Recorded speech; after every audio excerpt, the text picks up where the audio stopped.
प्यारे बच्चों, मेरे YouTube चैनल में आपका स्वागत है। आज हम शुरू करेंगे कक्षा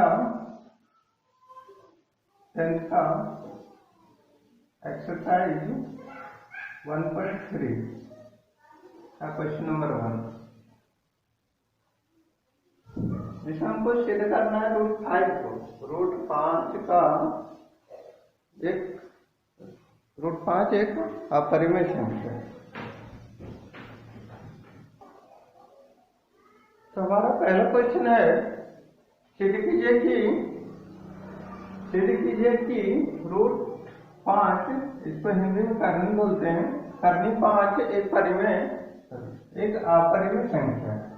तो इसके लिए हमको हल करेंगे, तो इसका उल्टा मानेंगे। जैसे 5 क्या बता रहा है, करनी 5 या √5 एक अपरिमेय संख्या है, तो हम इसको विरोध मानेंगे, उल्टा मानेंगे। तो अपरिमेय मान लेते हैं, अपरिमेय है तो परिमेय मानेंगे।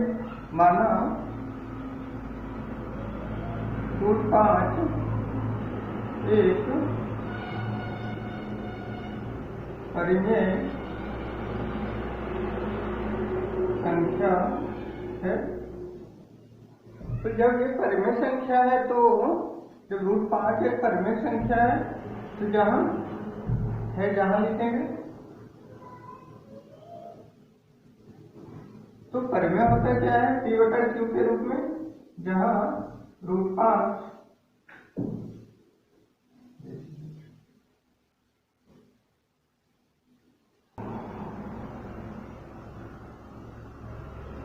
तो क्या माना √5 एक परिमेय संख्या है। तो जब परिमेय संख्या है, इसलिए क्या हो जाएगा, √5 बराबर में हो जाएगा P/Q, क्योंकि हम जानते हैं परिमेय संख्या किसमें होता है, P/Q के रूप में होता है। जहां लिखेंगे, जहां P और Q एक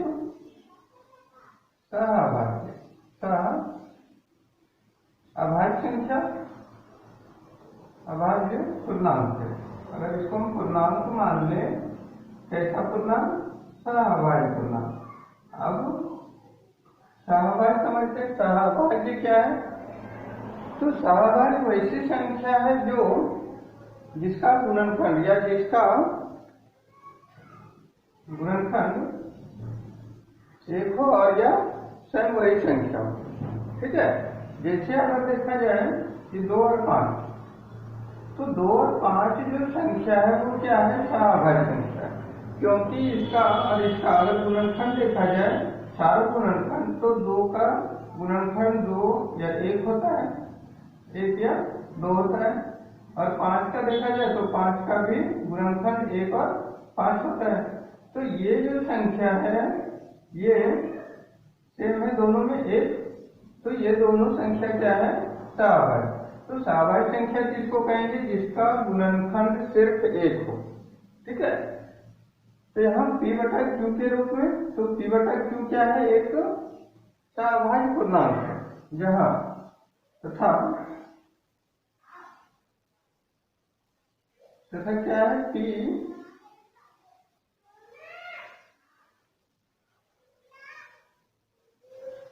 तथा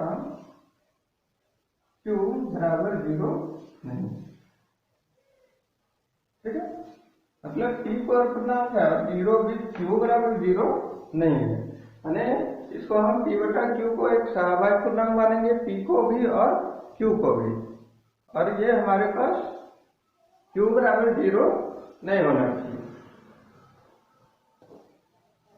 अब आगे बढ़ते हैं, यहाँ तक समझ में आ गया। अब आगे बढ़ते हैं दोनों में। अब क्या करेंगे, हम दोनों में वर्ग करेंगे। अगर दोनों क्या लिखेंगे, दोनों पक्षों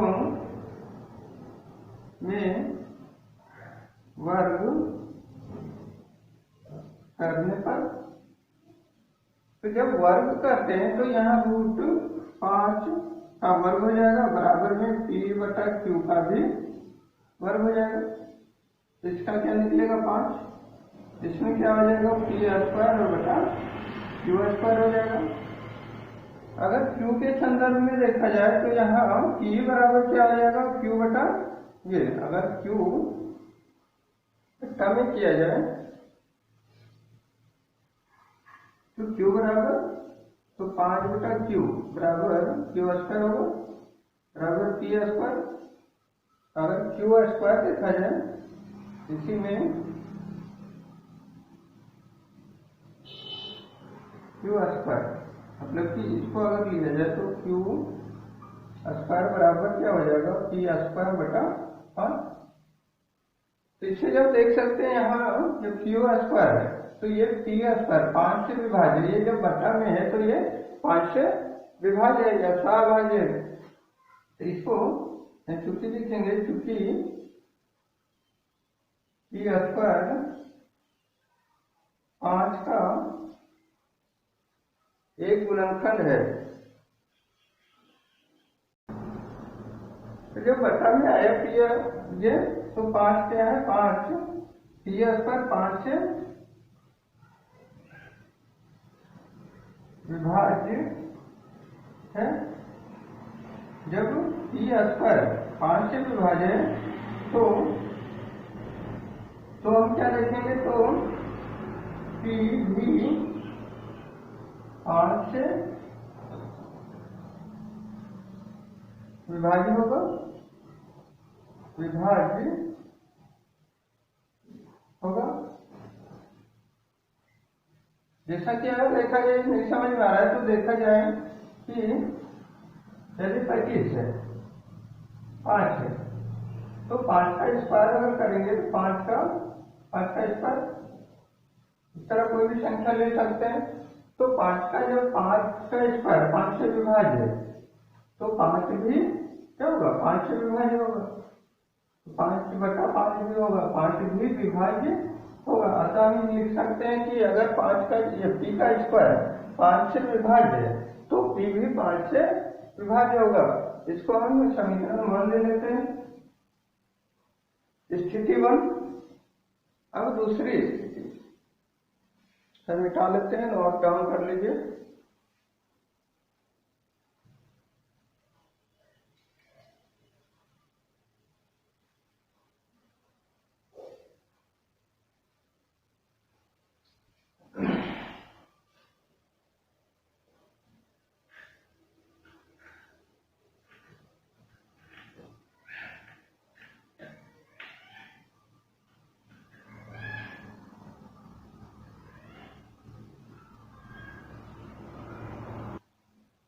इसी का अगला क्वेश्चन देखते हैं। क्वेश्चन नंबर 2 में क्या बता रहा है कि सिद्ध कीजिए कि 3 + 2√5 एक अपरिमेय संख्या है। तो जैसा पहला क्वेश्चन बनाया था वैसा ही सेम है, थोड़ा सा अलग, ये छोटा ये आसान है।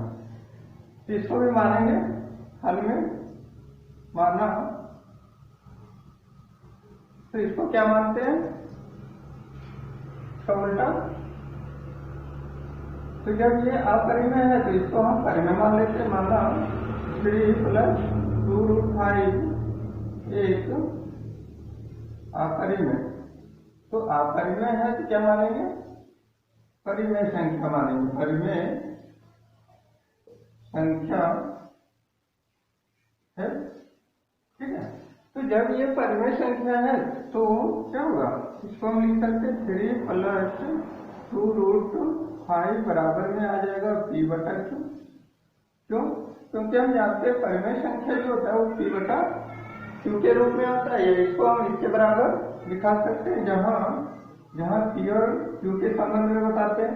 तो P और Q, जहां P और Q एक क्या है,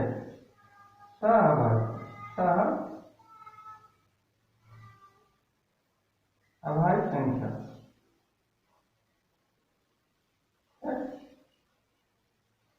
तो किसको क्या माने, P और Q को एक अभाज्य संख्या मान लिए तथा क्या है, Q बराबर 0 नहीं है, Q 0 नहीं है। अगर 0 नीचे हो जाए तो ये परिमेय संख्या नहीं रहेगा। चलिए आगे बढ़ते हैं। तो आगे पहले हम 3 को इधर को 3 को उधर ले जाते हैं, तो ये हमारे पास 2√2 ये 2√5 बचेगा बराबर में t बटा q और प्लस ये माइनस है, ये प्लस इधर तो इधर माइनस 3 बटा 1 हो जाएगा। दोनों का लघुत्तम लेते हैं, 2√5 बराबर में लघुत्तम क्या आ जाएगा q, q कैंसल। अगर हम भिन्न का योग घटाव बनाए तो ये क्या हो जाएगा p आ जाएगा यहाँ पे और माइनस में 3p आ जाएगा। ठीक है, अब इसको ये हमारा क्या है √5, अगर 2 को हम नीचे लाएंगे तो t माइनस 3q बटा में आ जाएगा 2q। ठीक है, तो एक साइड हम देखते हैं यहाँ चूंकि क्या है 5√5 जो है वो अपरिमेय संख्या है, ये जब अपरिमेय है तो ये भी अपरिमेय होगा। अब लिखेंगे यहाँ तब चूंकि इसके बाद लिखना है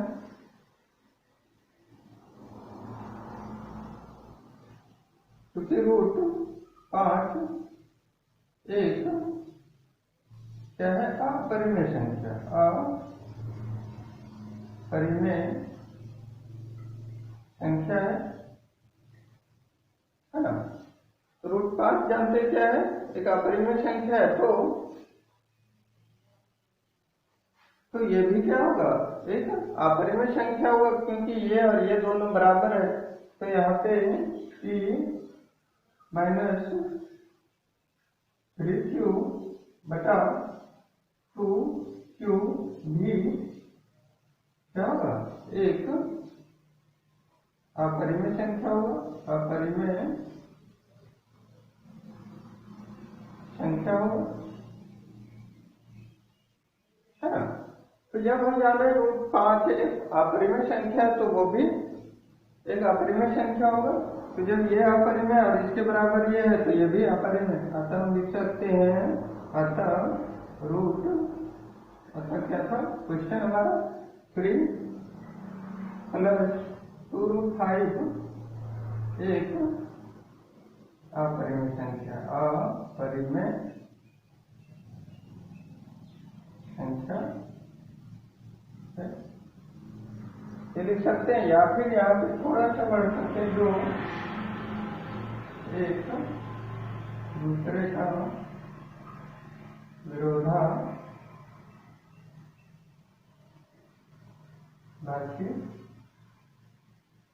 है, ऐसा ये लिख देना। ठीक है, ठीक है, अगला क्वेश्चन देखेंगे। क्वेश्चन नंबर 3 में क्या बताया है, निम्नलिखित सिद्ध कीजिए कि निम्नलिखित संख्याएं अपरिमेय। नियम है ये, थोड़ा सा इसमें चेंज है। जैसा कि बताया है VBI क्वेश्चन है, प्रत्येक वर्ष ज्ञान बोर्ड में पूछा जाता है, ठीक से ये पूछा जाता है। तो इसी प्रकार करेंगे हल में, मानो क्या मान लेते हैं इसका उल्टा अपरिमेय है तो इसको परिमेय मानेंगे, माना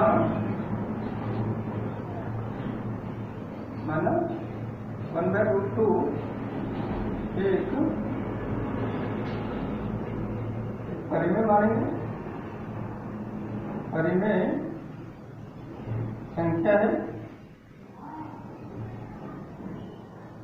तो जब इसको हम परिमेय संख्या माने तो ये क्या हो जाएगा 1/√2 बराबर में आ जाएगा p बटा q, है ना। तो p बटा q आ जाएगा। जहां लिख देते हैं p और q के बारे में, जहां p और q एक क्या है सह अभाज्य संख्या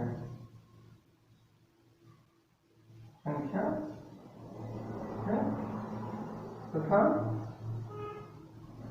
क्या है q बराबर नीचे वाला q बराबर 0 नहीं। ठीक है, इसको भी वर्क करते हैं। तो दोनों पक्षों में क्या करने पर, वर्ग करने पर। तो यदि हम दोनों का वर्ग कर दें तो 1/√2 1 बटा करनी 2 का स्क्वायर हो जाएगा बराबर 3 और बटा क्यू का स्क्वायर। इस प्रकार हो जाएगा।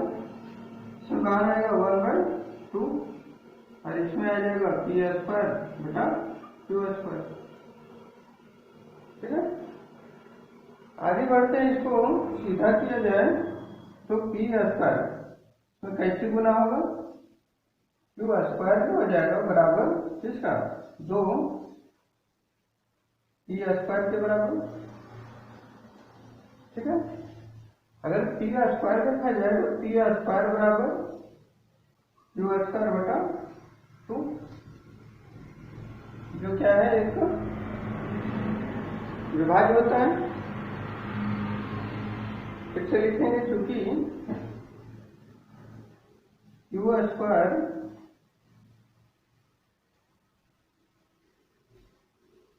दो से क्या होता है, विभाज्य होता है, दो से विभाज्य है, इसलिए तो यहाँ क्यू 2 से विभाज्य है, इसलिए तो ई भी क्या होगा 2 से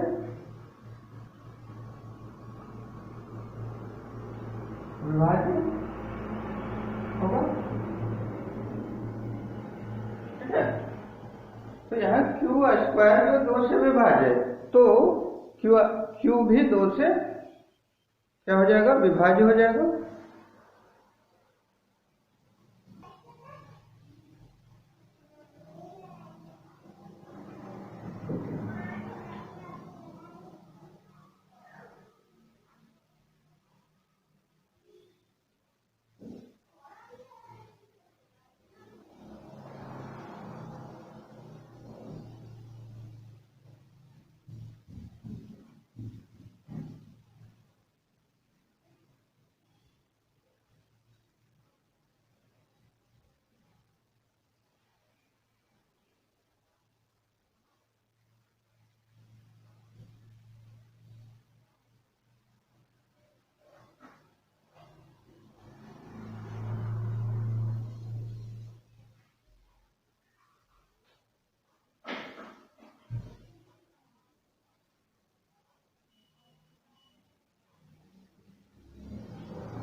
माना क्यू स्क्वायर जो यहाँ पे उसी को मानेंगे